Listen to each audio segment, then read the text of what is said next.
నిన్న రాత్రి వల్లల చెరువు గ్రామంలో స్వర్గీయ వైఎస్ రాజశేఖర రెడ్డి గారి విగ్రహాన్ని ధ్వంసం చేశారు కొంతమంది పిరికి పందలు.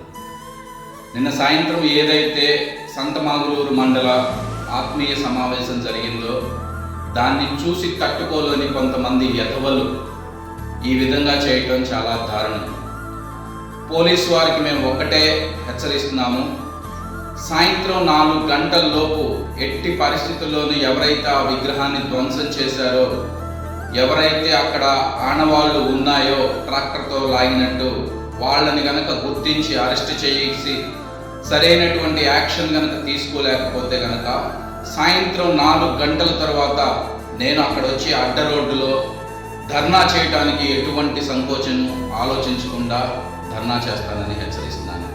వెంటనే తక్షణం స్పందించి ఎవరైతే ఈ దుశ్చర్యకు పాల్పడ్డారో వాళ్ళని అరెస్ట్ చేయాలని పోలీసు వారిని కూడా హెచ్చరిస్తున్నారు.